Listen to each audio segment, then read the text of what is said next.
اعوذ باللہ من الشیطان الرجیم بسم اللہ الرحمن الرحیم یا ایھا الذین آمنوا اذکروا اللہ ذکرا کثیرا وسبحوہ بکرۃ واصیلا هو الذی یصلی علیکم وملائکتہ لیخرجکم من الظلمات الی النور وکان بالمؤمنین رحیما۔ صدق اللہ العظیم۔ اہل ایمان اللہ کا ذکر کیا کرو کثرت کے ساتھ۔ ذکر کثیر سے مراد کیا ہے؟ کہ انسان کسی بھی حال میں ہو اللہ کو یاد رکھے۔ پنجابی میں ایک کہاوت ہے، ہتھ کارول دل یارول۔ کام آپ کر رہے ہیں، کوئی بھی کر رہے ہیں، لیکن یہ کہ آپ کا دل اللہ کے ساتھ لگا ہونا چاہیے۔ اس کا جو بہترین طریقہ ہے وہ یہ ہے کہ تمام جو بھی معمولات زندگی کے ہیں ان کے ساتھ ہی حضور صلی اللہ علیہ وسلم سے مسنون دعائیں ہیں۔ گھر میں داخل ہو رہے ہیں تو دعا مانگیے، باہر نکل رہے ہیں تو دعا مانگیے، بازار میں داخل ہو رہے ہیں تو دعا مانگیے، بازار سے باہر آ رہے ہیں دعا مانگیے، بیت الخلاء میں داخل ہو رہے ہیں دعا ہے۔ لیکن آپ کام بھی کر رہے ہیں ساتھ کے ساتھ، کوئی اضافی وقت آپ کا نہیں لگ رہا ہے، لیکن اس میں یہ ہے کہ آپ کا اللہ کے ساتھ ایک رشتہ قائم رہے۔ باقی یہ کہ قرآن سب سے بڑا ذکر ہے، پھر نماز، یہ تو ہم پڑھ چکے ہیں 21ویں پارے کی پہلی آیت، وَاتْلُ مَا أُوحِیَ إِلَیْکَ مِنَ الْکِتَابِ وَأَقِمِ الصَّلَاةَ إِنَّ الصَّلَاةَ تَنْہَىٰ عَنِ الْفَحْشَاءِ وَالْمُنکَرِ وَلَذِکْرُ اللہِ اکبر۔ تو اللہ کا ذکر کرو کثرت کے ساتھ، وَسَبِّحُوهُ بُکْرَةً وَأَصِیلًا، اور صبح و شام اس کی تسبیح کرتے رہو۔ هُوَ الَّذِی یُصَلِّی عَلَیکُم وَمَلَائِکَتُهُ، وہ تم پر اپنی رحمتیں بھیجتا رہتا ہے، اپنی عنایتیں اور شفقتیں نازل فرماتا رہتا ہے، نہ صرف وہ خود بلکہ اس کے ملائکہ بھی۔ اب یہ دیکھیے وہی لفظ ہے کہ جو حضور کے بارے میں آیا ہے، ان اللہ وملائکتہ یصلون علی النبی، یقیناً اللہ اور اس کے فرشتے نبی پر رحمتیں بھیجتے ہیں۔ لیکن یہ فرمایا جا رہا کہ ایک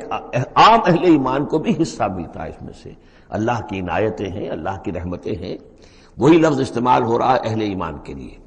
هو الذی یصلی علیکم وملائکتہ لیخرجکم من الظلمات الی النور، وہ اپنی رحمتیں اور عنایتیں نازل فرماتا رہتا ہے، وہ بھی اور اس کے فرشتے بھی، تاکہ نکالیں تمہیں اندھیروں سے روشنی کی طرف۔ وَكَانَ بِالْمُؤْمِنِينَ رَحِيمًا، اور یقیناً اللہ تعالیٰ کے اہل ایمان کے حق میں وہ بہت رحیم ہے۔ تحیتہم یوم یلقونہ سلام، ان کی دعا جو ہے جس روز کہ وہ اللہ سے ملیں گے ہوگا سلام۔ وَأَعَدَّ لَهُمْ أَجْرًا قَرِيبًا، اور اللہ تعالیٰ نے ان کے لیے بہت باعزت اجر فراہم کیا ہوا ہے۔ یا ایھا النبی انا ارسلناک شاہدا ومبشرا ونذیرا وداعیا الی اللہ باذنہ وسراجا منیرا۔ اے نبی، اب یہاں نوٹ کیجئے، اے نبی، ہم نے بھیجا ہے آپ کو۔ یہ نبوت اور رسالت کا کے درمیان جو ربط و تعلق ہے وہ بھی یہاں پر واضح ہو جائے گا۔ جیسے جس کسی شخص نے CSP کا امتحان پاس کر لیا، اب اس کی اپوائنٹمنٹ ہوتی ہے کسی جگہ پر، جاؤ وہاں پر DC لگو یا وہاں کوئی اور عہدہ جو ہے، ایک ہے اپوائنٹمنٹ، ایک ہے کاڈر۔ نبوت کاڈر ہے، اس کاڈر میں جو آ گئے ہیں اب ان کو جن کو اللہ ان میں سے چاہتا ہے اپوائنٹ کرتا ہے کسی خاص قوم کی طرف، کسی خاص علاقے کی طرف، تو اس اپوائنٹمنٹ کے بعد وہ اب رسول ہے۔ یا ایھا النبی، اے نبی، اسی لیے کہا جاتا ہے کہ حضور کی نبوت کا ظہور جو ہوا ہے وہ پہلی وحی سے۔ وہ سورہ علق کی 5 آیتیں، اقرأ بسم ربک الذی خلق، خلق الانسان من علق، اقرأ وربک الاکرم الذی علم بالقلم، علم الانسان ما لم یعلم۔ اب ان 5 آیتوں میں کہیں تبلیغ کا حکم نہیں ہے، یہاں سے نبوت کا تو آغاز ہو گیا، لیکن یہ کہ رسالت کا آغاز ہوا ہے جب آپ کو تبلیغ کا حکم آیا، یا ایھا المدثر قم فانذر وربک فکبر۔ اب یہاں سے رسالت کا آغاز ہوا۔ تو نبوت اور رسالت کے اس فرق کو ذہن میں رکھیں۔ یا ایھا النبی، اے نبی، ہم نے بھیجا ہے آپ کو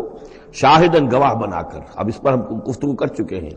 لتکونوا شہداء علی الناس ویکون الرسول علیکم شہیدا، اور لیکون الرسول شہیدا علیکم وتکونوا شہداء علی الناس، سورہ بقرہ میں آیت آئی اور سورہ حج میں آ چکی ہے۔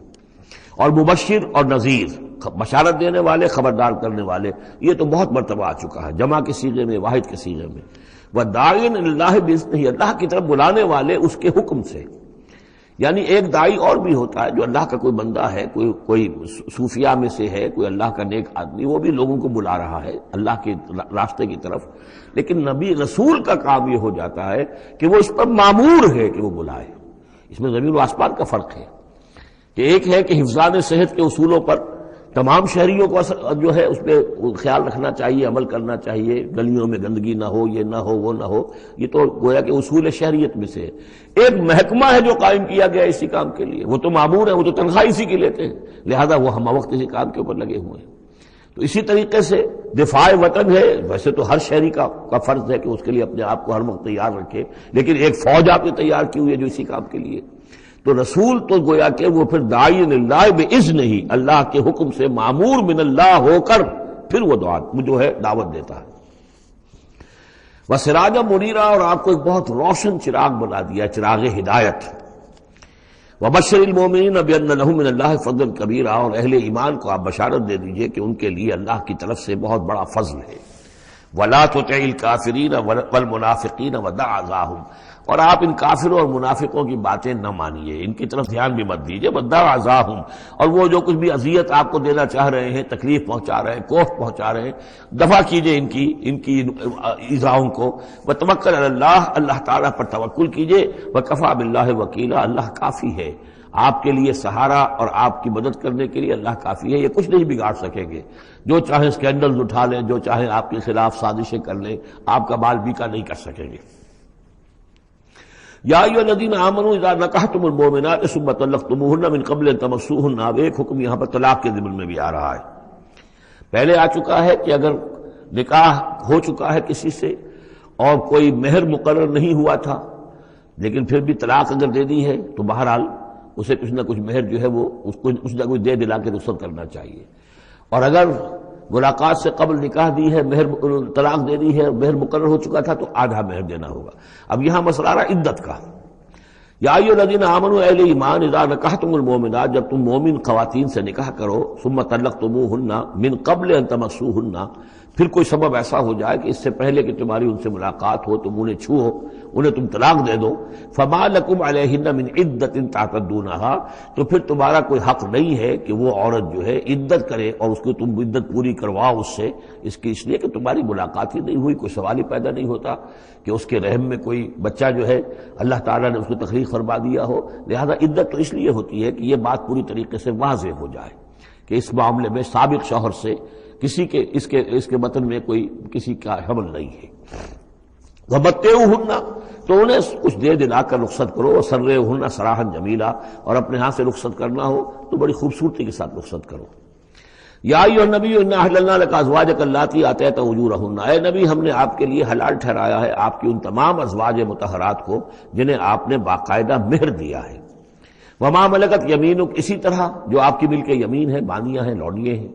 مما افاء اللہ علیک، جو اللہ تعالیٰ نے آپ کو فے کے طور پر دے دی ہوں۔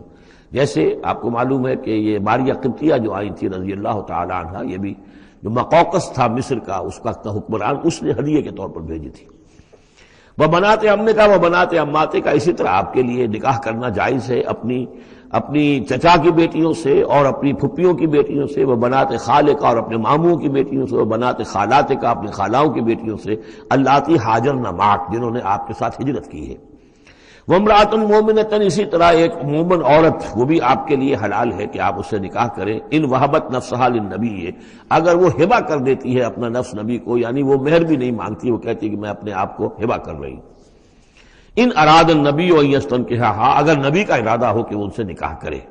خالصۃ لک من دون المؤمنین، یہ جو ہے رعایت آپ کو دی گئی ہے تمام اہل ایمان سے علیحدہ رکھ کر، یعنی تمام اہل ایمان کے لیے زیادہ سے زیادہ 4 کی قید ہے، لیکن آپ کے لیے یہ سب جو آپ کے گھروں میں آباد ہیں یہ سب جائز ہیں، ان میں سے کسی کو بھی آپ طلاق نہیں دیں گے، اور 4 کی جو قید ہے وہ آپ پر نہیں ہے۔ قد علمنا ما فرضنا علیہم من ازواجہم، ہمیں خوب معلوم ہے کہ ہم نے عام مسلمانوں پر کیا کیا چیزیں ان کی بیویوں کے ضمن میں فرض کی ہیں، لازم کی ہیں، کہ ایک وقت میں 4 سے زیادہ کا نکاح نہیں ہو سکتا۔ وما ملکت ایمانہم، اسی طریقے سے جو ان کی لونیاں اور بانیاں ہیں ان کے بارے میں بھی ہم نے کیا کیا قواعد و ضوابط کا انہیں پابند کیا ہے، لکہ لا یکون علیک حرج، تاکہ آپ پر کوئی تنگی نہ ہو، وکان اللہ غفور الرحیم، اللہ غفور الرحیم ہے۔ اصل میں حضور کا جو تعدد ازدواج کا معاملہ اس میں کئی مصلحتیں تھیں۔ ایک مسئلہ تو یہ بھی تھی، مسئلہ یہ کہ حضرت عائشہ صدیقہ رضی اللہ تعالیٰ عنہ سے نکاح کی تو مسئلہ سب سے بڑی یہ سامنے آتی ہے کہ ان کا وہ بیوہ ہو گئی ہیں جبکہ ابھی جوان تھی، وہ 18 برس کی عمر تھی جبکہ بیوہ ہو گئی ہیں، لیکن انہیں پھر طویل وقت ملا ہے، وہ معلمہ امت بن گئی ہیں۔ خواتین کے لیے تو وہی معلمہ ہے، جو بھی زر و شوق کے تعلقات ہوتے ہیں اس میں خواتین آ کر مسئلہ پوچھتی تھی تو ام المومنین صدیقہ رضی اللہ تعالیٰ انہیں بتاتی تھی۔ تو طویل امت، اس لیے کہ امت کے لیے تعلیم کا کوئی اور نظام تو نہیں تھا۔ اسی طرح عرب کا جو معاشرہ تھا قبائلی معاشرہ تھا، اس میں یہ ہوتا تھا کہ کوئی بڑی شخصیت جو ہے اس کے دوسرے جو قبائل ہیں ان کے سرداروں وغیرہ سے کوئی رشتہ داری اگر ہو جائے تو اس سے بھی ایک تقویت حاصل ہوتی تھی اس نظام کو۔ تو یہ مختلف اسباب سے حضور کے لیے خاص طور پر یہ رعایت جو ہے کی گئی ہے کہ جو عام مسلمانوں کے لیے نہیں ہے۔ وَكَانَ اللَّهُ غَفُورًا رَحِيمًا، یقینا اللہ غفور الرحیم ہے۔ ترجی من تشاء منہن وتؤوی الیہ من تشاء، اور پھر یہ بھی کہ آپ کر سکتے ہیں کہ ان میں سے جس کو چاہیں ذرا اپنے سے دور کر دیں اور جس کو چاہیں اپنے قریب لے آئیں۔ یعنی وہ مساوات بھی حضور پر لازم نہیں تھی، اگرچہ حضور نے کی ہے لیکن وہ مساوات حضور پر لازم نہیں تھی، اس لیے کہ آپ کو یہ اجازت دی گئی تھی کہ اگر اپنی ازواج مطہرات میں سے کسی کو ذرا فاصلے پر کر دیں، ذرا اس سے اپنا وقت وغیرہ دینا کم کر دیں تو کوئی حرج نہیں تھا، آپ پر کوئی اس کی ملامت نہیں تھی اللہ کی طرف سے۔ کسی کو زیادہ آپ اپنے پاس رکھیں یا زیادہ اس کے پاس ٹھہرے تو اس میں بھی کوئی پابندی آپ پر نہیں تھی۔ صاف اجازت دی گئی ہے، ترجی من تشاء، جو دور ذرا کر دے اپنے سے جس کو چاہے، وتؤوی الیک من تشاء، اور جس کو چاہے اپنے پاس قریب کر لو، ومن ابتغیت ممن عزلت، اور جسے آپ نے کہیں ذرا سا اپنے سے پرے کر دیا ہو اگر انہیں دوبارہ قریب اپنے لانا چاہو فلا جناح علیک، تو اس میں بھی آپ پر کوئی حرج نہیں ہے۔ ذالک ادنی ان تقر اعینہن، یہ زیادہ قریب تر ہے اس سے کہ ان کی آنکھیں بھی ٹھنڈی رہیں، ولا یحزن، اور وہ رنجیدہ نہ ہو، یعنی ایسا نہ ہو کہ کسی اپنی زوجہ محترمہ سے آپ ذرا زیادہ دیر کے لیے جو ہے وہ دور رہیں، ایسا بھی نہیں ہونا چاہیے، ان کی بھی آنکھوں کی ٹھنڈک رہنی چاہیے۔ وَيَرْضَيْنَ بِمَا آتَيْتَهُنَّ كُلَّهُنَّ، اور تاکہ وہ سب کی سب راضی رہیں ان چیزوں سے جو آپ انہیں دیتے ہیں۔ حضور کا معاملہ یہ تھا کہ آپ نے کامل مساوات برتی ہے، ناپ تول کے ساتھ، نان نفقہ سب کا برابر، وقت اپنا سب کے ساتھ برابر، باریاں مقرر ہیں اور باریوں پہ ہی آپ سب شب باشی فرماتے تھے، آج ان کے پاس ہیں، کل ان کے پاس ہیں، پرسوں ان کے پاس ہیں۔ ایک وقت آپ نے رکھا تھا جب مدینے میں آپ ہوتے تھے تو عصر اور مغرب کے درمیان چند منٹ کے لیے، 5-5 7-7 منٹ کے لیے آپ سب کے ہاں ہو آتے تھے تاکہ سب سے اس روز کی ملاقات ہو جائے۔ باقی یہ ہے کہ شام کو شب باشی، ظاہر بات ہے رات کو کہ ایک کے ہاں ہوتی تھی، اور ہر چیز کے اندر جو ہے حضور نے صلی اللہ علیہ وسلم پوری مساوات کی ہے۔ اور اس پر بھی آپ کہتے تھے اللہم ھذا قسمی فیما املک، اے اللہ جو چیزیں میرے اختیار میں ہیں، جن میں ناپ تول ہو سکتا ہے اس میں تو میں نے برابر کی تقسیم کر دی ہے، فلا تلمنی فیما تملک ولا املک، تو اللہ مجھے اس پر ملامت نہ ہو کہ جو میرے اختیار میں نہیں بلکہ تیرے اختیار میں، یعنی میرا دلی رجحان اگر ان میں سے کسی ایک طرف زیادہ ہے تو ظاہر بات ہے انسان کو اس کے اوپر اختیار نہیں ہے، اور یہ سورہ نساء میں آ بھی چکا ہے کہ یہ معاملہ تو تم چاہو بھی تو اس میں تمہارے لیے ممکن ہی نہیں ہے کہ اس قلبی رجحان کو بھی برابر تقسیم کر سکو، یہ تمہارے اختیار میں نہیں ہے، تو ظاہر بات ہے اس کے اوپر اللہ تعالیٰ کی طرف سے بات کچھ بھی نہیں ہے۔ واللہ یعلم ما فی قلوبکم، اللہ جانتا ہے جو کچھ کہ تمہارے دلوں میں ہے، وقال اللہ علیما حکیما، اللہ علیم اور حکیم ہے۔ لا یحل لک النساء من بعد، لیکن اب اس کے بعد جتنے بھی نکاح آپ کر چکے ہیں اب آپ کے لیے کوئی اور نکاح کرنا جائز نہیں ہے۔ یہ صورتحال بس اب فل سٹاپ لگ گیا ہے، اب نہ تو ان میں سے کسی کو آپ طلاق دیں گے اور نہ ہی مزید کوئی شادی کریں گے۔ ولا ان تتبدل بهن من ازواج، اور نہ یہ کہ آپ ان میں سے کسی کی جگہ کسی اور کو لائیں گے۔ ولو اعجبک حسنہن، خواہ آپ کو وہ بہت پسند بھی آئی ہو، اگر کسی خاتون کی طرف آپ کی رغبت ہو بھی گئی ہو بربنائے طبع بشری، تو اب آپ کو مزید نکاح کی اجازت نہیں ہے۔ دیکھیے قرآن مجید صاف صاف بات کرتا ہے، خود حضور نے صاف بات کی ہے، مجھے تمہاری اس دنیا سے 2 ہی چیزیں پسند ہیں یا شاید 3 چیزیں پسند ہیں، ایک تو یہ کہ خوشبو پسند ہے، ایک عورتیں مجھے پسند ہیں۔ تو جو آپ نے اس میں قطعاً کوئی آپ نے جھجک نہیں رکھی کہ جو باتیں ہیں، جو بھی فطرت ہے انسان کی اور جو بھی اللہ تعالیٰ نے بنائی ہے اس کے مطابق، تو آپ نے فرمایا کہ مجھے تو دلچسپی ہے، کوئی شک نہیں۔ وَلَوْ أَعْجَبَكَ حُسْنُهُنَّ، اگرچہ کوئی آپ کو زیادہ ہی پسند آ جائے لیکن یہ کہ اب آپ کو اجازت نہیں ہے نکاح کی، إِلَّا مَا مَلَكَتْ يَمِينُكَ، سوائے اس کے کہ جو آپ کی باندھی ہو، کوئی لوڈی ہو، کسی جنگ میں اگر وہ معاملہ ہو جاتا ہے تو اس کا معاملہ علیحدہ ہے، یہ نکاح کا معاملہ ہے۔ حضور کے ہاں 2 لونڈیاں ہیں، ماریہ قبطیہ اور ایک حضرت ریحانہ رضی اللہ تعالی عنہما۔ وکان اللہ علی کل شیء رقیبا، اللہ تعالیٰ ہر چیز پر نگران ہے، ہر چیز کا پہرا دے رہا ہے۔ یا ایھا الذین آمنوا لا تدخلوا بیوت النبی الا ان یؤذن لکم، اب دیکھیے جو ہم سورہ نور میں پڑھ آئے ہیں کہ اے مسلمانوں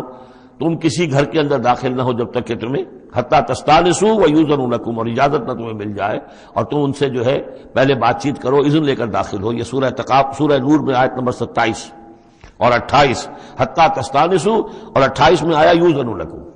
لیکن یہ اس سے پہلے حکم آ رہا ہے، یہ حکم بھی سب سے پہلے نبی کے گھر کے بارے میں آیا، جیسا کہ میں بتا چکا ہوں، یہ سن 5 کا نزول ہے، وہ سن 6 کا نزول ہے، پھر اس کو ایکسٹینڈ کیا ہے تمام مسلمانوں پر۔ یا ایھا الذین آمنوا، اہل ایمان مت داخل ہو جایا کرو نبی کے گھروں میں، الا ان یؤذن لکم، الا یہ کہ تمہیں اجازت دی جائے، الی طعام غیر ناظرین اناہ، کھانے کے لیے اگر تمہیں بلایا جائے تو ایسا نہ ہو کہ پہلے ہی جا کے دھرنا مار کر بیٹھ جاؤ کہ کھانا تیار ہو رہا ہے تو بیٹھے ہوئے وہاں۔ ولیکن اذا دعیتم فادخلوا، جب تمہیں بلایا جائے تب داخل ہو، فاذا طعمتم فانتشروا، جب کھانا کھا لو تو پھر وہاں سے منتشر ہو جاؤ، چلے جاؤ۔ ولا مستانسین لحدیث، اور وہاں بیٹھ نہ رہو وہ ڈیرا جما کر کے اب حضور کی باتیں سنیں گے، کچھ گفتگو ہوگی تو بیٹھے رہیں۔ ان ذالکم کان یؤذی النبی، یہ چیز نبی کے لیے ایذا کی باعث تھی، انہیں تکلیف پہنچا رہی تھی۔ وہی جو پرائیویسی ہے گھر کی، اب اس میں یہ ہے کہ کوئی آ گیا ہے اور دھرنا مار کے بیٹھا ہوا ہے، اور حضور کی مروت ہے، حضور شرافت کی وجہ سے کچھ کہہ بھی نہیں سکتے ہیں، اور ظاہر بات ہے وہ کوئی ایک کنال کے اور ایک ایکڑ کے گھر تو تھے نہیں، وہ چھوٹا سا کوئی ایک حجرہ ہے۔ اب اسی میں بعض اوقات ایسا ہوتا تھا کہ حضرت عائشہ کے حجرے میں کوئی شخص آ گیا ملنے کے لیے، اس نے اذن چاہا تو حضور نے بلا لیا، تو حضرت عائشہ ذرا پیٹھ موڑ کر بیٹھ گئی، اپنی کمر ادھر کر دی، کوئی چادر اوپر لے لی، اور کہاں جگہ تھی وہاں پر، وہیں پر آ کر وہ شخص آ کے اپنی بات کرتا تھا پھر چلا جاتا تھا۔ تو فرمایا کہ یہ چیزیں جو ہے یہ یقیناً تکلیف باعث بن رہی تھی۔ ان ذالکم کان یؤذی النبی فیستحیی منکم، تو وہ تو تم سے حیا کرتے ہیں، کہہ نہیں سکتے کچھ۔ واللہ لا یستحیی من الحق، اللہ کو حق کے بیان کرنے میں کوئی جھجک نہیں ہے۔ وَإِذَا سَأَلْتُمُوهُنَّ مَتَاعًا فَاسْأَلُوهُنَّ مِنْ وَرَاءِ حِجَابٍ، اب یہ پہلی مرتبہ لفظ حجاب آیا ہے قرآن میں۔ جب تمہیں نبی کی بیویوں سے کوئی چیز مانگنی ہو تو پردے کی اوٹ سے مانگو۔ یہ گویا کہ اس پردے اور حجاب کے لیے پہلا حکم آیا ہے کہ دروازوں کے اوپر پردے ڈال دیے جائیں، اور یہ کہ پردے کے پیچھے سے رو در رو ہو کر نہیں، ایک دوسرے کے آمنے سامنے ہو کر نہیں، پردے کے پیچھے سے مانگو۔ یہاں سے حجاب کا سلسلہ اب شروع ہوا۔ ذالک اطہر لقلوبکم وقلوبہن، یہی زیادہ پاکیزہ طرز عمل ہے تمہارے دلوں کے لیے بھی، ان کے دلوں کے لیے بھی۔ ظاہر بات ہے کہ مرد اور عورت کے درمیان جو بھی اللہ تعالیٰ نے رکھی ہے، کشش رکھی ہے، اب ان چیزوں میں بہتر یہی ہے کہ نگاہ ایک دوسرے پر نہ پڑے۔ وما کان لکم ان تؤذوا رسول اللہ، اور تمہارے لیے یہ بالکل جائز نہیں ہے کہ تم اللہ کے رسول کو ایذا پہنچاؤ۔ اصل میں اس مسئلے میں ایک بات اور بھی سمجھ لیجئے، حضور کے ساتھ معاملہ خاص نہیں تھا۔ ایک تو یہ کہ یہ تمام اصلاحات ہیں جو تمام مسلمان معاشرے کے لیے ہیں، لیکن یہ کہ اس کے لیے چیریٹی بگنز ایٹ ہوم، پہلا کام جو شروع کیا گیا ہے وہ محمد رسول اللہ کے گھر سے۔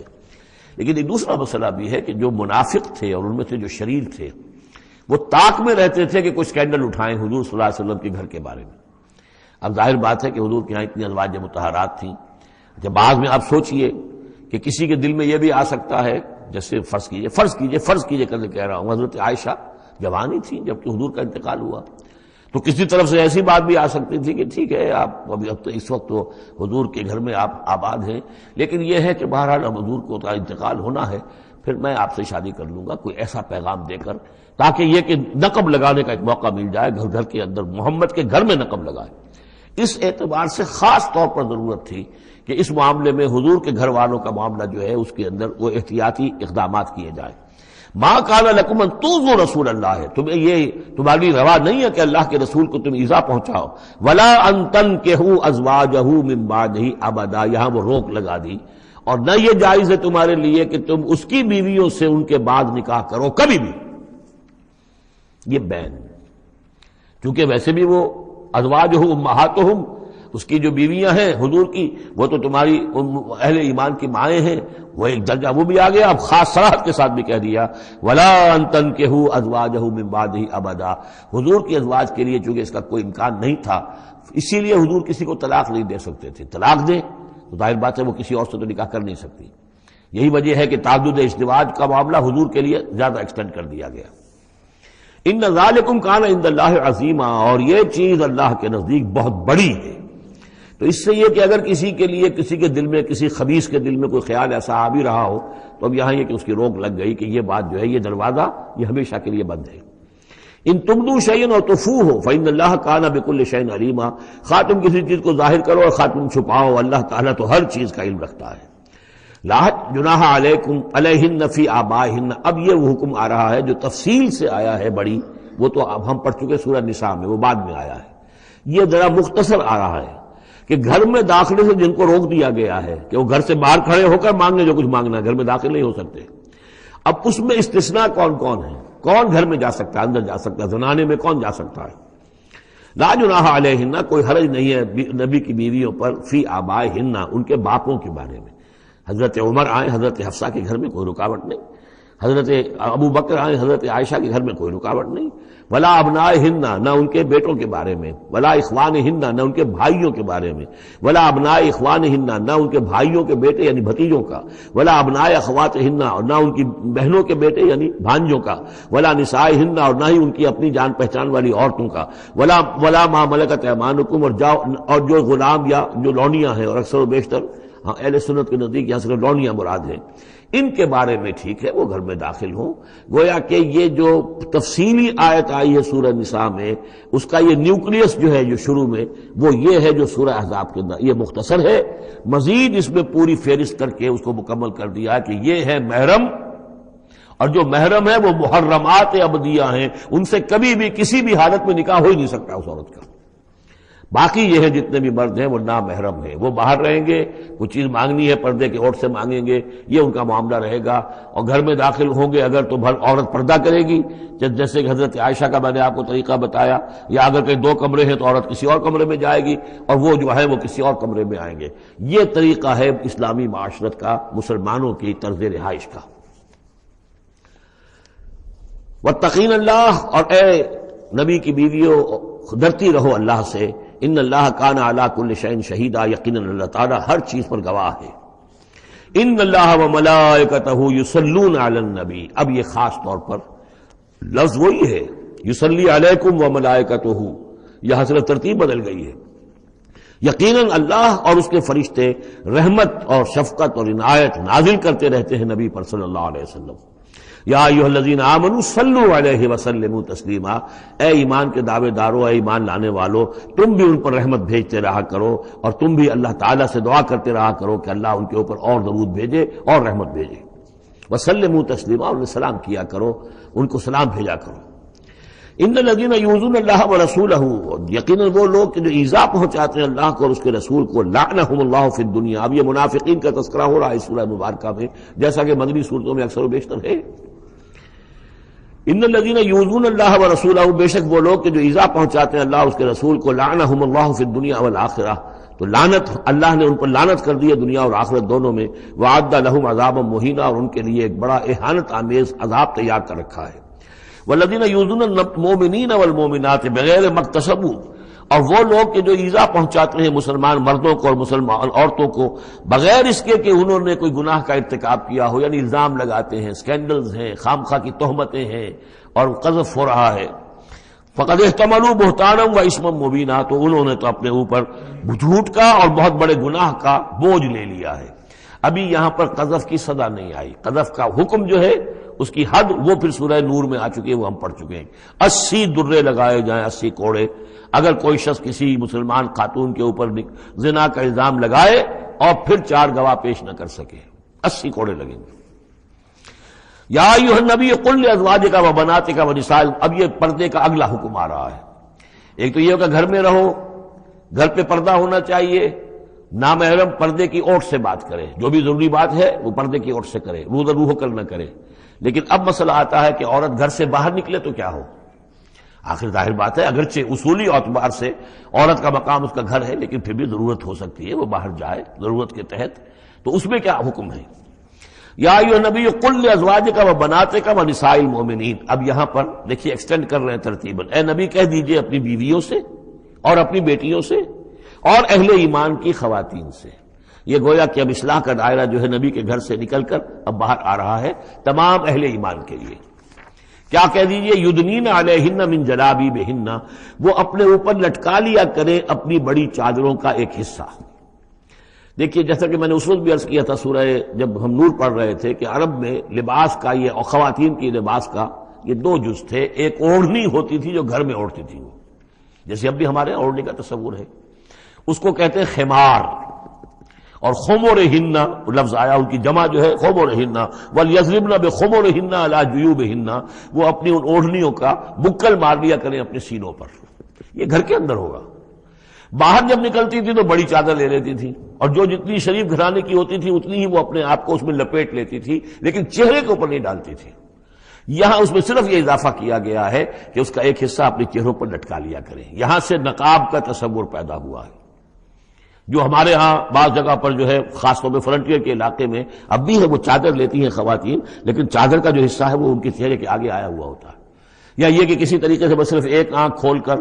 خاص طور پر ایران کے اندر اس کا بڑا رواج ہے، ان کو میں نے دیکھا ہے کہ یہ جو ہے اس قدر ایک چادر میں، بڑی چادر میں لپٹی ہوئی ہوتی ہیں دیہاتی خواتین. شہروں کے اندر تو نقشہ ذرا کچھ مختلف ہے. اب وہاں پہ چونکہ یہ بات تقریباً انہوں نے طے کر دی ہے کہ چہرے کا پردہ نہیں ہے، حالانکہ یہ غلط ہے. قرآن میں چہرے کا پردہ ہے. اس حوالے سے وہ جو کہا گیا کہ پردے کی اور سے ان سے بات کی جائے یا مانگا جائے، تو آخری اس کا مطلب یہ کہ چہرہ ہی تو ہے نا جس کو روکا جا رہا ہے. باقی گھر میں جو ازواج مطہرات بغیر لباس کے تو نہیں تھی معاذ اللہ، لیکن یہ کہ چہرے ہی کے پردے کے لیے کہا ہے کہ فَصَلُوهُنَّ مِن وَرَاءِ حجاب، اور حجاب کا لفظ چل رہا ہے اسی کے لیے. لیکن یہ کہ اب یہ حکم دیا گیا کہ آپ ایک چادر کو، جو چادر لے کے آپ نکلتی ہی ہیں باہر، جو بھی شریف خواتین ہیں، وہ چادر کو ذرا اپنے چہروں کے اوپر لٹکا لیا کریں. یہ جلباب کہلاتا تھا، بڑی چادر جو لے کر نکلتے تھے. تو ایک ہے خمار، اوڑھنی، جس کی جمع ہے خمرہن، خمر. ایک ہے جلباب، بڑی چادر، جس کی جمع ہے جلابیب، جلابیبہن. وہ اپنی بڑی چادروں کا ایک حصہ اپنے سامنے لٹکا لیا کرے چہرے کے. ذالک ادنیٰ ان یعرفنا، یہ بہتر ہے اور نزدیک تر ہے اس سے کہ ان کو پہچان لیا جائے کہ یہ شریف گھرانے کی خواتین ہیں. کیونکہ وہاں لونڈیاں باندیاں جو ہوتی تھی ان کے ہاں وہ رواج نہیں تھا. ابھی یہ جو گھر کی خاندانی خواتین ہیں ان کے ساتھ یہ بات شروع کی جا رہی ہے. فلا یؤذین، تو انہیں کوئی ایذا نہ پہنچائی جائے. وکان اللہ غفور الرحیم، اور یقین اللہ غفور الرحیم ہے. لئن لم ينتهِ المنافقون، اگر یہ منافق باز نہ آئے، والذین فی قلوبہم مرض، اور وہ جن کے دلوں میں روگ ہے، والمرجفون فی المدینہ، اور وہ لوگ کہ جو سنسنی پیدا کرتے ہیں مدینے کے اندر، ایسی خبریں اسکینڈلائز کر کے اور سنسنی پیدا کرتے ہیں کہ یہ بات ہو گئی، فلاں نے یہ کہہ دیا، فلاں نے یہ تہمت لگا دی. لنغرینک، اگر یہ باز نہ آئے تو اے نبی پھر ہم آپ کو اکسا دیں گے، آپ کو اجازت دے دیں گے کہ آپ ان کے خلاف کوئی اقدام کریں. لنغرینک بہم، ہم ان کے اوپر حملہ کرنے کی اور ان کو سزا دینے کے لیے آپ کو کھلی چھوٹ دے دیں گے. ثم لا یجاورونک فیہا الا قلیلا، پھر یہ شہر مدینہ کے اندر آپ کے پڑوسی بن کر نہیں رہ سکیں گے مگر یہ تھوڑا سا وقت جو یہ گزار رہے ہیں. ملعونین، ان پر پھٹکار ہے. اینما ثقفوا اخذوا وقتلوا تقتیلا،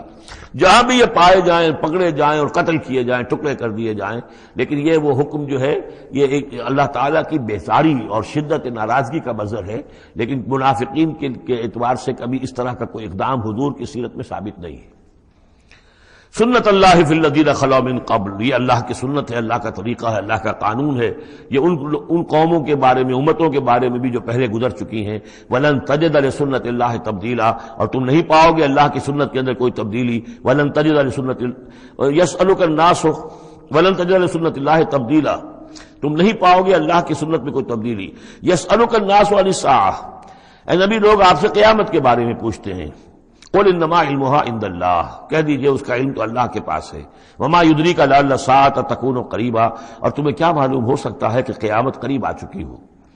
ان اللہ لعن الکافرین وعد لهم سعیرا، اللہ نے کافروں پر لعنت فرمائی ہے اور ان کے لیے دہکتی ہوئی آگ تیار کر رکھی ہے. خالدین فیہا ابدا، اس میں رہیں گے ہمیشہ ہمیش. لا یجدون ولیا ولا نصیرا، نہیں پائیں گے کوئی حمایتی اور نہ مددگار. یوم تقلب وجوہہم فی النار، جس دن کے وہ اوندھے کر دیے جائیں گے آگ میں. یقولون یا لیتنا اطعنا اللہ واطعنا الرسول، اس وقت کہیں گے کہ ہائے کاش کہ ہم نے اطاعت کی ہوتی اللہ کی اور اطاعت کی ہوتی اس کے رسول کی. وقالوا ربنا انا اطعنا سادتنا وکبراءنا فاضلونا السبیل، وہ کہیں گے اے اللہ ہم نے تو اپنے سرداروں اور اپنے جو بڑے چودھری تھے ان کی اطاعت ہم نے کی، ان کا کہنا مانا، ان کے کہے پر چلے، بس انہوں نے ہمیں صحیح راستے سے بھٹکا دیا. ربنا آتہم ضعفین من العذاب، اے اللہ ان کو دگنا عذاب دے. والعنہم لعنا کبیرا، اور ان پر لعنت فرما بہت ہی بڑی لعنت. یا ایھا الذین آمنوا لا تکونوا کالذین آذوا موسیٰ وبرأہ اللہ مما قالوا، اہل ایمان ان لوگوں کے مانند نہ ہو جاؤ کہ جنہوں نے موسیٰ کو اذیت دی تھی. دیکھیں موسیٰ کو ایک اذیت تو وہ تھی جو ہم سورہ مائدہ میں پڑھائے ہیں کہ جب موسیٰ نے کہا علیہ الصلوۃ والسلام کہ اب اللہ کی راہ میں جنگ کرو، اور پوری قوم نے انکار کر دیا۔ ظاہر بات ہے کہ جو آپ پر بیزاری طاری ہوئی، جس پر آپ نے کہا کہ رب انی لا املک الا نفسی واخی فافرق بیننا وبین القوم الفاسقین، تو اس سے اندازہ ہو رہا ہے کس قدر آپ کو تکلیف پہنچی ہے۔ ایک بات روایات میں آتا ہے کہ آپ پر کوئی جسمانی عیب بھی لگایا گیا تھا، وہ اپنی حیا اور شرم کی وجہ سے وہ اپنا لباس جو ہے وہ خاص طور پر اکثر و بیشتر کبھی بھی آپ عریان نہیں ہوتے تھے، جو ان کے ہاں جو رواج تھا ان میں یہ ہے کہ اتنا لحاظ نہیں رکھتے تھے، لیکن یہ کہ اب انہوں نے یہ کہنا شروع کر دیا کہ کوئی عیب ہے ان کے اندر جسمانی طور پر جس کی وجہ سے یہ اتنے شرم اور حیا کا مظاہرہ کرتے ہیں۔ بہرحال اللہ تعالیٰ نے اس کے لیے ایک سبیل پیدا کی، ایک لمبا قصہ ہے کہ جو احادیث میں موجود ہے۔ تو فرمایا تو اب یہ ہے ذاتی قسم کی ایذا، اور میں سمجھتا ہوں کہ وہ حدیث جو اندر جو واقع ہے وہ صحیح ہے، اس لیے کہ یہاں بھی ذاتی قسم کی ایذا ہے جس کا تذکرہ ہو رہا ہے کہ حضور کو حضور کے ازواج مطہرات کے حوالے سے کوئی اس طرح کا سکینڈل اٹھا کر جو ہے تو وہ تو تکلیف، جیسے کہ سورہ نور میں ہم پڑھ آئے ہیں کہ کس قدر دن آپ پر سخت گزرے ہیں وہ جبکہ حضور حضرت عائشہ پر جو ہے وہ تہمت لگائی گئی تھی۔ تو یا ایھا الذین آمنوا لا تکونوا کالذین آذوا موسیٰ، ان لوگوں کے مانند نہ بن جاؤ کہ جنہوں نے موسیٰ کو اذیت دی تھی، فبرأہ اللہ مما قالوا، تو اللہ تعالیٰ نے انہیں بری ثابت کیا، ان کی ثابت کر دیا کہ ان میں وہ عیب نہیں ہے جو انہوں نے ان پر لگایا تھا۔ وکان عند اللہ وجیہا، اور وہ تو اللہ کے نزدیک بہت وجیح انسان تھے، صاحب حیثیت، صاحب وجاہت۔ یا ایھا الذین آمنوا اتقوا اللہ وقولوا قولا سدیدا، اہل ایمان اللہ کا تقوی اختیار کرو اور بات کرو سیدھی، خاص طور پر یہ گھریلو زندگی کے اندر چونکہ یہ معاملات ہو رہے ہیں تو یہ کہ گھریلو زندگی میں خاص طور پر انسان جو ہے زبان کا استعمال جو ہے اس میں محتاط رہے۔ یصلح لکم اعمالکم، اللہ تعالیٰ تمہارے سارے اعمال درست کر دے گا، ویغفر لکم ذنوبکم، اور اگر کبھی کسی نسیان یا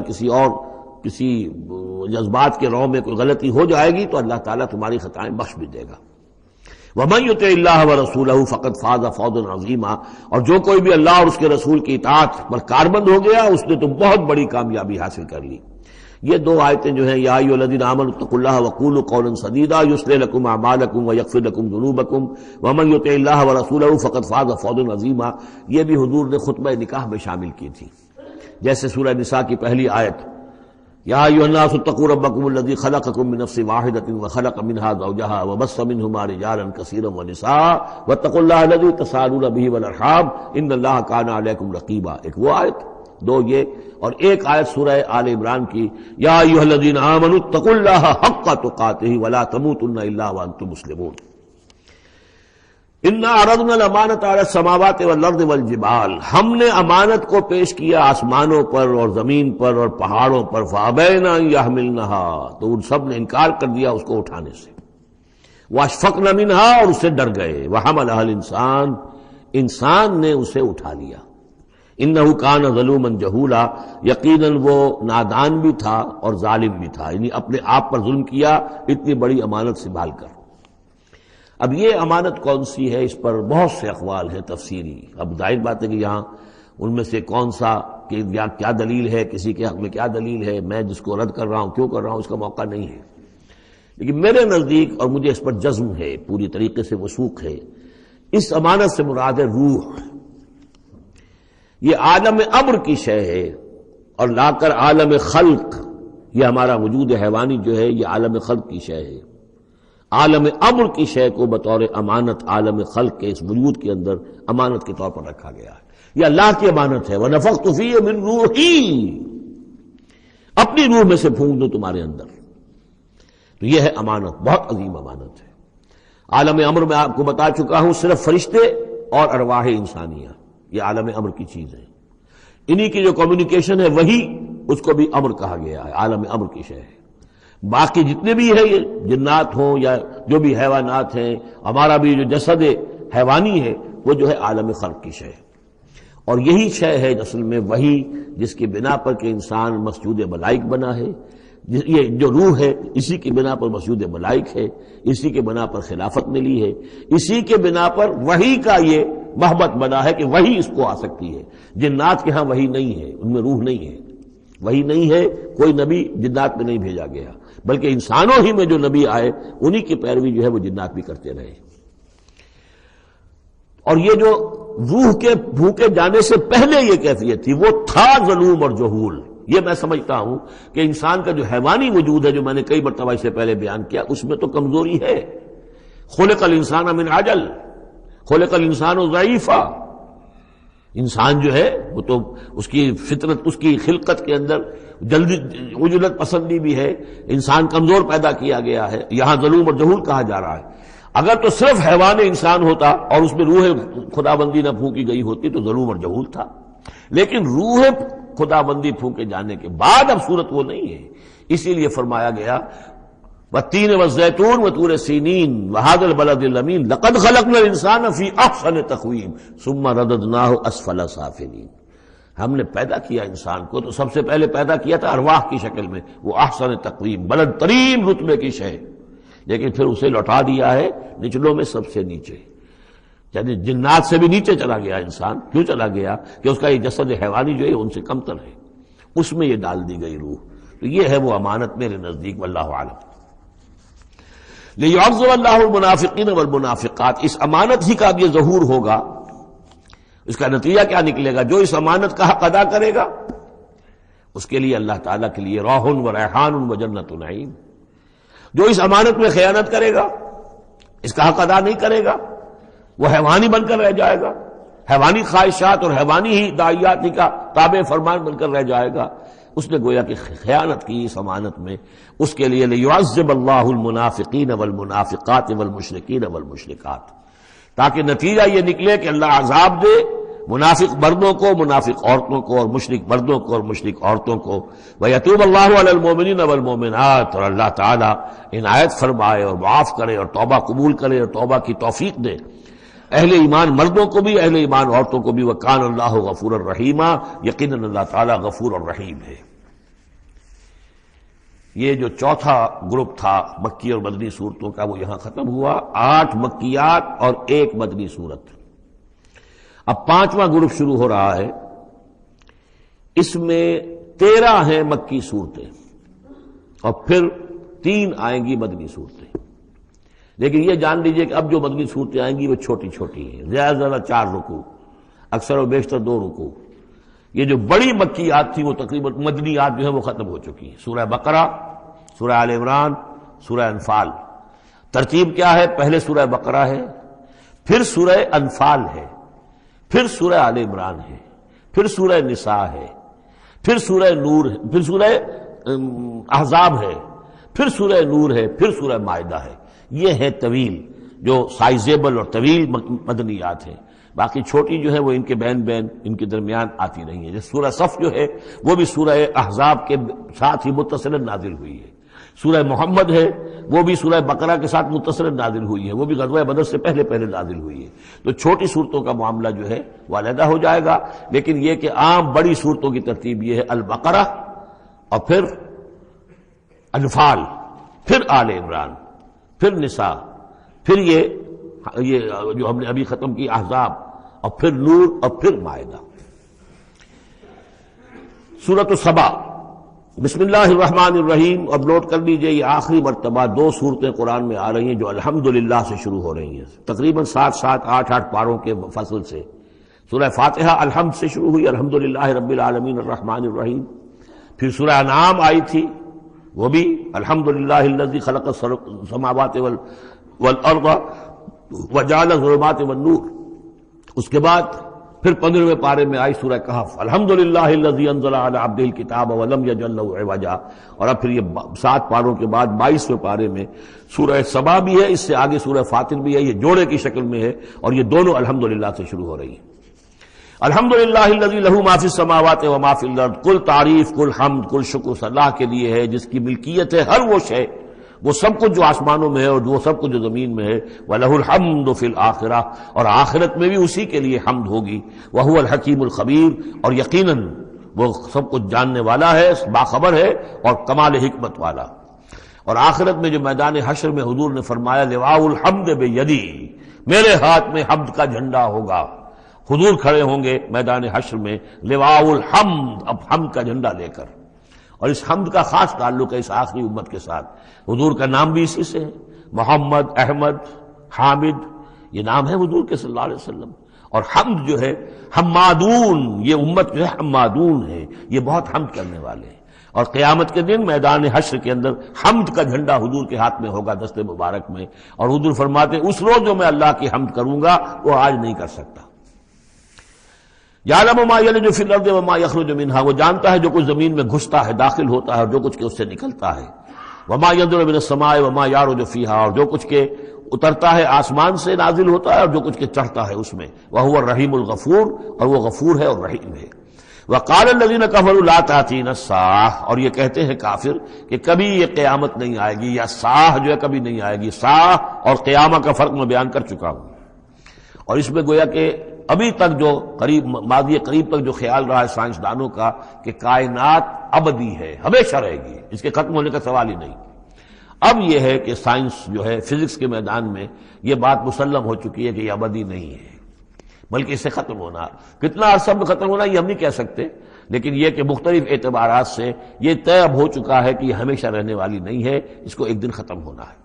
اور جس طرح کہ یہ پھیلی ہے، جس طریقے سے پھل جھڑی ہوتی ہے ایک، اسی طریقے سے یہ پھیلی ہے اور اسی طریقے سے یہ واپس لوٹ جائے گی۔ بقل بلا وربی، کہہ دیجئے کیوں نہیں، یقیناً مجھے میرے رب کی قسم ہے، لتاتینکم، وہ تم پر آ کر رہے گی، دھمک کر رہے گی، آ دھمکے گی تم پر۔ عالم الغیب، مجھے اپنے اس رب کی قسم ہے کہ جو تمام چھپی ہوئی چیزوں کا جاننے والا ہے۔ لا یعزب عنہ مثقال ذرۃ فی السماوات ولا فی الارض، اس سے غائب نہیں ہو سکتا کوئی ذرہ بھی، نہ آسمانوں میں اور نہ زمین میں، ولا اصغر من ذلک ولا اکبر، اور نہ کوئی شے جو اس سے چھوٹی ہو اور نہ وہ کہ اس سے بڑی ہو، الا فی کتاب مبین، مگر یہ کہ وہ کتاب مبین میں، روشن کتاب میں موجود ہے۔ لیجزی الذین آمنوا، یہ قیامت جو آئے گی کیوں آئے گی؟ لیجزی الذین آمنوا وعملوا الصالحات، تاکہ بدلہ دے، جزا دے اللہ تعالیٰ اپنے اہل ایمان بندوں کو جنہوں نے کام کیے۔ اگر نہیں آتی قیامت تو یہ تو بڑی ناانصافی ہو جائے گی۔ جنہوں نے اللہ کے لیے اپنی لذات کو چھوڑا، دنیاوی لذائذ کو چھوڑا، اپنے عیش کو چھوڑا، انہوں نے جان جوکھوں میں ڈالی، انہوں نے جہاد کیا، انہوں نے قتال کیا، انہوں نے اپنے کیریئرز برباد کیے، اپنے مستقبل خراب کر لیے دنیاوی اعتبار سے، ہم ان کو کوئی بدلہ نہ ملے، کہیں ان کا اعزاز و اکرام نہ ہو، کہیں ان کو جو ہے خلعتیں نہ ملے، تو یہ تو بڑا ظلم ہو جائے گا۔ لیجزی الذین آمنوا وعملوا الصالحات اولئک لهم مغفرۃ ورزق کریم، یقیناً ان کے لیے مغفرت بھی ہے اور بہت ہی باعزت روزی بھی ہے۔ والذین سعوا فی آیاتنا معاجزین، اور وہ لوگ کہ جو ہماری آیات کو جھٹلانے میں جو ہے کوشاں ہیں، ہرانے میں، شکست دینے کے اندر، اولئک لهم عذاب من رجز علیم، ان کے لیے تو پھر عذاب ہوگا بہت دردناک۔ وَيَرَى الَّذِينَ أُوتُوا الْعِلْمَ الَّذِي أُنزِلَ إِلَيْكَ مِن رَّبِّكَ هُوَ الْحَقُّ، تاکہ دیکھ لیں وہ لوگ کہ جن کو علم دیا گیا ہے کہ یہ جو چیز نازل کی گئی ہے محمد آپ کی طرف، یہ حق ہے آپ کے رب کی طرف سے۔ وَيَهْدِي إِلَىٰ صِرَاطِ الْعَزِيزِ الْحَمِيدِ، اور یہ ہدایت دیتی ہے عزیز اور حمید ہستی یعنی اللہ تعالیٰ کے راستے کی طرف۔ وَقَالَ الَّذِينَ كَفَرُوا، اور جو کافر کہتے ہیں هَلْ نَدُلُّكُمْ عَلَىٰ رَجُلٍ، کیا ذرا ہم بتائیں آپ کو ایک شخص ایسا بھی ہمارے ہاں پیدا ہو گیا ہے، یہ اس طریقے سے استہزائی انداز میں کہتے تھے کہ هل ندلکم علی رجل، ایک ایسے شخص کی طرف رہنمائی کرے تمہاری، ینبئکم، جو تمہیں یہ خبر دے رہا ہے، اذا مزقتم کل ممزق، جبکہ تم بالکل ریزہ ریزہ ہو جاؤ گے، مرنے کے بعد مٹی ہو کر مٹی میں مل جاؤ گے، انکم لفی خلق جدید، پھر تمہیں ایک مرتبہ اور بنا دیا جائے گا، پیدا کر دیا جائے گا۔ افترا علی اللہ کذبا، اس آیت کو نوٹ کر لیجئے، اس لیے کہ سورت کے آخر میں پھر اس کا حوالہ آئے گا کہ وہ شش و پنج میں تھے۔ معاملہ کیا ہے؟ کیا یہ محمد نے جھوٹ گھڑ لیا ہے؟ اب اس کے بھی شواہد نہیں ملتے تھے ان کے سامنے کہ ان کی سیرت و کردار، آخر 40 برس جو ہمارے مابین انہوں نے گزارے ہیں، الصادق الامین، ہم نے خود خطاب دیا ان کو۔ تو افترا علی اللہ کذبا، کیا انہوں نے اب اتنی بڑی جسارت کی ہے کہ کوئی چیز گھڑ کر جھوٹ موٹ اللہ کی طرف جو ہے وہ منسوب کر دی ہے؟ ام بہی جنہ، یا یہ کہ ان پر کوئی جنون ہو گیا ہے، وہ دماغی توازن کھو بیٹھے ہیں، یا کوئی آسیب کا سایہ آ گیا، یعنی ظاہر بات ہے کہ آسیب کا سایہ ہو گیا ہے، اور کوئی اگر ان کو جنون کا عارضہ ہو گیا تو پھر تو یہ پھر ملامت نہیں ہے، پھر تو آدمی کہہ دیتا ہے جو بھی چاہے کہہ دے، اس نے جان بوجھ کر تو جھوٹ نہیں بولا، دیوانہ آدمی جو ہے وہ جان بوجھ کر جھوٹ نہیں بول رہا ہوتا، جو منہ میں آیا کہہ رہا ہے۔ تو ہو سکتا ہے تو یہ ان کے درمیان گویا کہ ایک انہیں اس میں ابھی شش و پنج ہے۔ یہ جیسا کہ میں نے آپ چرچ کیا نا، یہ صورتیں وہ ہیں کہ جو درمیانی 4 سالوں کی ہیں، آخر میں آ کر جو بھی وہ پوری طرح پولرائزیشن ہو گئی تھی وہ تو ہم پڑھ چکے ہیں 14 جمع 2 16 صورتیں تقریباً، ان میں سے ایک نکال دیجیے سورہ ہجر، تو 15 صورتیں وہ ہیں کہ جو آخری 4 سال جو ہیں آپ کے قیام مکہ کے اس دور کے ہیں، اور یہ جو 2 گروپ ہیں درمیانی مکی صورتوں کے، یہ ہیں درمیانی 4 سال۔ ان میں سے بھی سورہ شعراء کو نکال دیجئے کہ وہ ابتدائی دور کی صورت ہے، باقی یہ تقریباً سب کی سب وہ صورتیں ہیں۔ تو ابھی اب ان کے اندر بھی خود بھی ایسے لوگ تھے کہ جو شش و پنج میں تھے کہ ہوا کیا، ماجرا کیا ہے، کیا واقعی محمد نے اتنے سچے صادق الامین انسان نے جھوٹ گھڑ لیا؟ یہ بات بھی کوئی سمجھ میں نہیں آتی، اور کیا ان کو اوپر کوئی دیوانہ پن طاری ہو گیا ہے، کوئی جنون کا عرصہ ہو گیا، یہ اس کے بھی شواہد نظر نہیں آ رہے۔ بل الذین لا یؤمنون بالآخرۃ فی العذاب، بل الذین لا یؤمنون بالآخرۃ فی العذاب، بلکہ یہ وہ لوگ کہ جو آخرت پر یقین نہیں رکھتے وہ عذاب میں آئے ہوئے ہیں، ان کی جان اس ضیق میں پھنس گئی ہے، وہ دلال ہے، اور وہ اس میں یعنی گمراہی کے اندر پڑ گئے ہیں بڑی دور کی، اور ان کی سمجھ میں جو بات آ نہیں رہی ہے، اگر آخرت کا انہیں یقین ہوتا تو یہ بات ان کو سمجھ میں آ جاتی۔ افلم یروا الی ما بین ایدیہم وما خلفہم، تو کیا انہوں نے دیکھا نہیں جو کچھ ان کے سامنے ہے اور جو کچھ ان کے پیچھے ہے، من السماء والارض، آسمانوں اور زمین میں سے۔ سامنے کیا ہے، آپ کائنات کو دیکھتے ہیں، یہ سب آپ کے سامنے ہے، پیچھے کیا ہے، تاریخی شواہد جو ہیں وہ آپ کے پیچھے ہیں۔ تو یہ جو ایام اللہ کے ذریعے سے تذکیر ہوتی ہے یہ ہے پیچھے، اور جو آلاء اللہ سے جو تذکیر ہوتی ہے یہ ہے سامنے کی شے۔ تو انہوں نے کیا دیکھا نہیں، ان نشاء نخسف بہم الارض، اگر ہم چاہیں تو ان کو زمین میں دھسا دیں، اور نسقط علیہم کسفا من السماء، اور اگر ہم چاہیں تو ان پر آسمان کا کوئی ٹکڑا گرا دیں۔ ان فی ذلک لآیۃ لکل عبد منیب، یقیناً اس میں نشانی ہے ہر اس شخص کے لیے، ہر اس بندے کے لیے جو اللہ کی طرف رجوع کرے۔ وَلَقَدْ آتَيْنَا داؤد مِنَّا فَضْلًا، اور ہم نے داؤد کو، حضرت داؤد حضرت سلیمان دونوں کا ذکر آیا تھا اس سے پہلے سورہ نمل میں، لیکن وہاں حضرت داؤد کا ذکر بہت ہی مختصر پہلی آیت میں تھا، باقی سارا معاملہ پھر حضرت سلیمان کا تھا، لیکن یہاں اب حضرت داؤد علیہ السلام کی شخصیت کو زیادہ اور ان کا ایک واقعہ بیان کیا جا رہا ہے۔ وَلَقَدْ آتَيْنَا داؤد مِنَّا فَضْلًا، اور ہم نے داؤد کو اپنی طرف سے اپنے خاص خزانہ فضل سے بڑا فضل عطا کیا تھا۔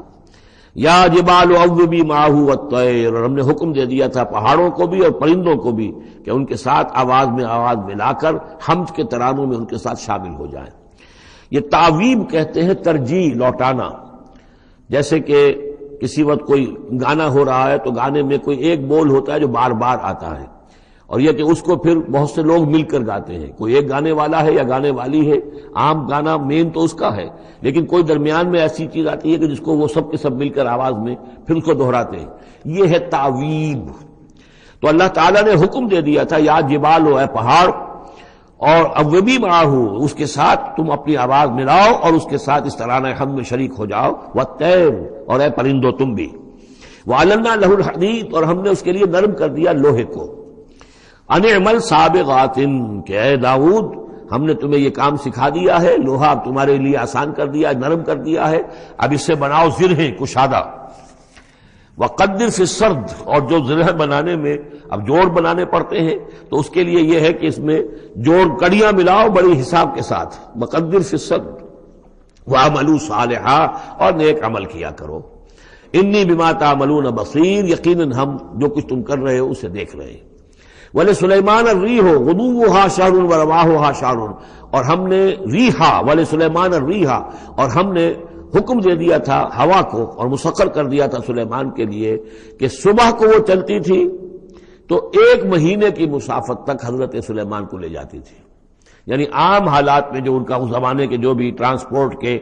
اور جو بھی مینز آف کمیونیکیشن تھے، تو 1 مہینے میں جو مسافت طے ہو سکتی تھی وہ تیز ہوا جو حضرت سلیمان کے حکم سے چلتی تھی، تو صبح کے وقت وہ صرف ایک صبح میں وہ اتنی دور تک سفر کرا دیتی تھی، وَرَوَاحُهَا شَهْرٌ، اور اسی طریقے سے شام کی منزل بھی 1 مہینے کی مسافت۔ وَأَصَلْنَا لَهُ عَيْنَ الْقِطْرِ، اور ہم نے اس کے لیے جاری کر دیا تھا ایک چشمہ پگھلے ہوئے تانبے کا، وَمِنَ الْجِنِّ، اور جنات میں سے ہم نے ان کے تابع کر دیے تھے، مسخر کر دیے تھے، مَن يَعْمَلُ بَيْنَ يَدَيْهِ، جو ان کے سامنے مشقت کرتے تھے، مزدوری کرتے تھے، ان سے کام لیتے تھے حضرت سلیمان بِإِذْنِ رَبِّهِ، اپنے رب کے اذن سے۔ وَمَن يَزِغْ مِنْهُمْ عَنْ أَمْرِ اللَّهِ، جو کوئی بھی ان میں سے ہمارے حکم سے کوئی سرتابی کرتا تھا، ٹیڑھا ہوتا تھا، نُذِقْهُ مِنْ عَذَابِ السَّعِيرِ، ہم اس کو عذاب چکھاتے تھے، بہت جلا دینے والا عذاب۔ یعملون لہ، اور یہ شیاطین، یہ جن جو کیا کرتے تھے ان کے لیے، یعملون لہ ما یشاء، ہر عمل کرتے تھے اور وہ چیزیں بناتے تھے جو وہ چاہتے تھے، من محاریب،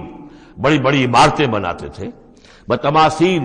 بڑے بڑے مجسمے بناتے تھے۔ اب یہ تماثیل کا بنانا جو ہے شریعت محمدی میں حرام ہو چکا ہے، لیکن یہ کہ معلوم ہوتا ہے کہ اس وقت تک اس کے اندر حرمت نہیں تھی۔ جفان کا جواب،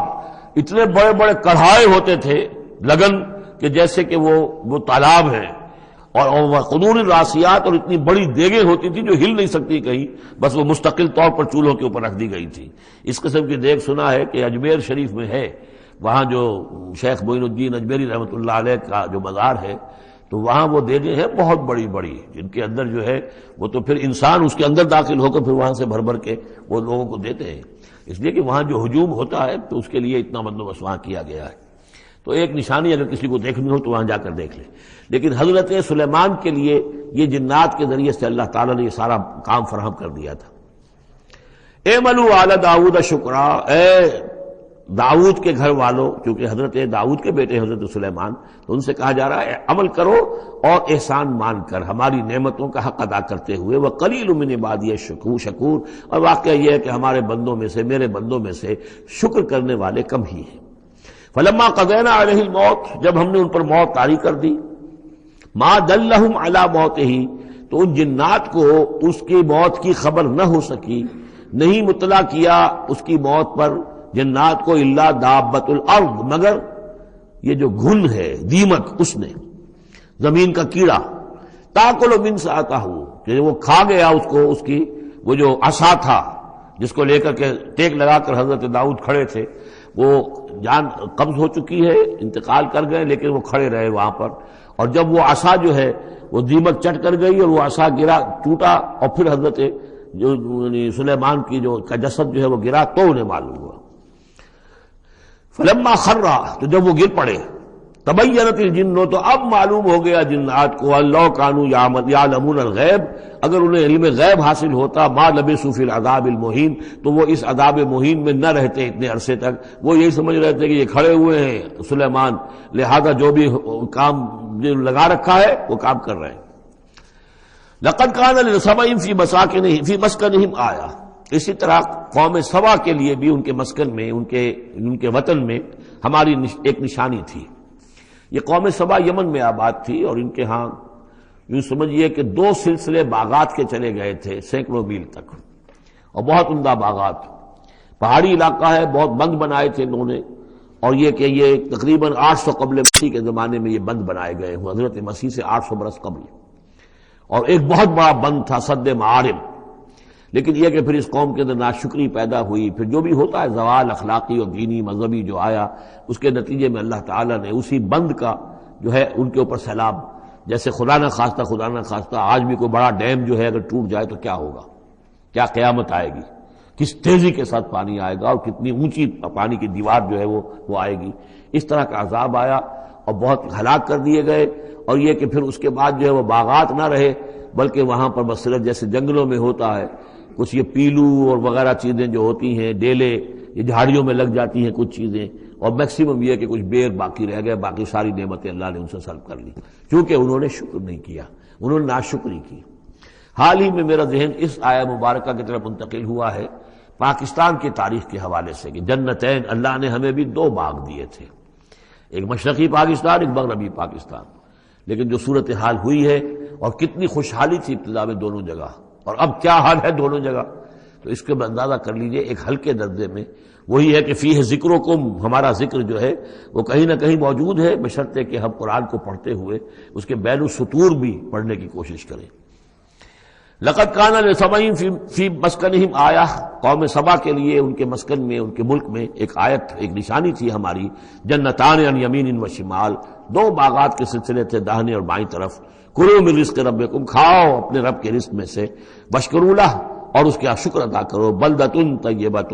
تمہاری یہ بستیاں بہت پاکیزہ ہیں، ورب غفور، اور تمہارا رب جو ہے بہت ہی بخشنے والا ہے۔ فاعرضوا، انہوں نے اعراض کیا، فارسلنا علیہم سیل العرم،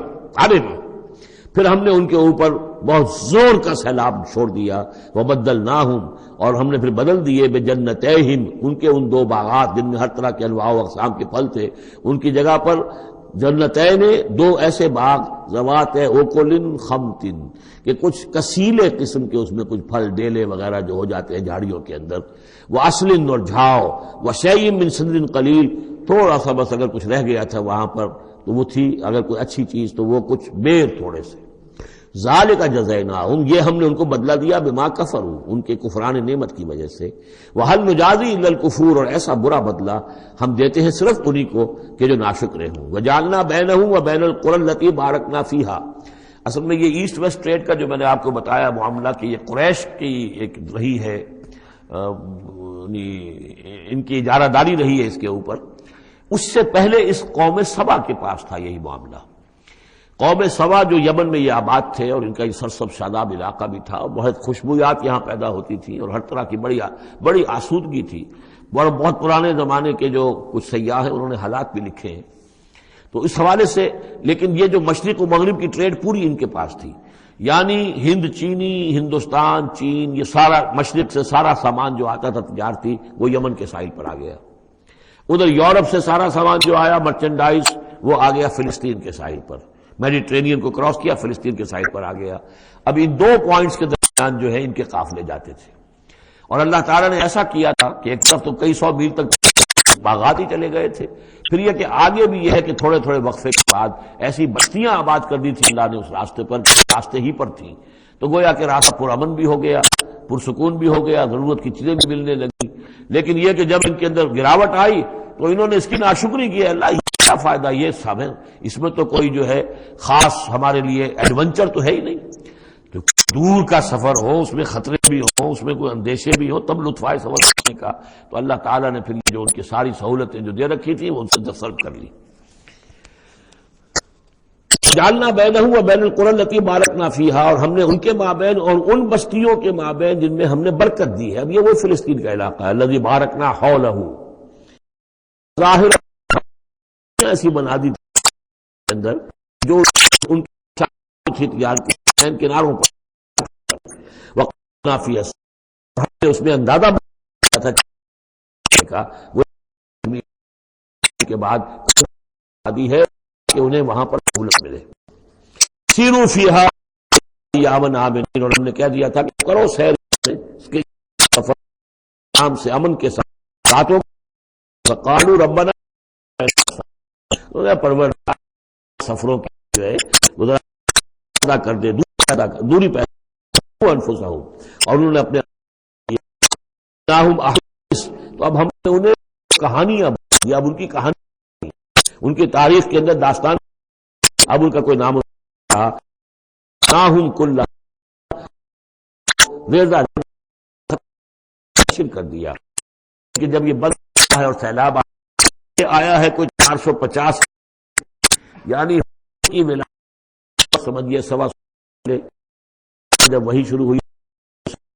60 برس پہلے، اس کے بعد سے پھر قریش کو جو ہے مل گئی۔ اب ان کے شمال اور جنوب میں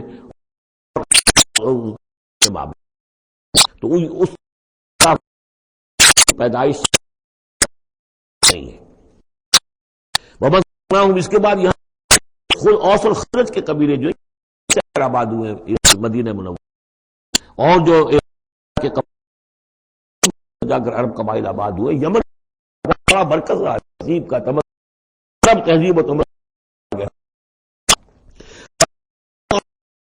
اور یقین میں آیات لکل صبار شکور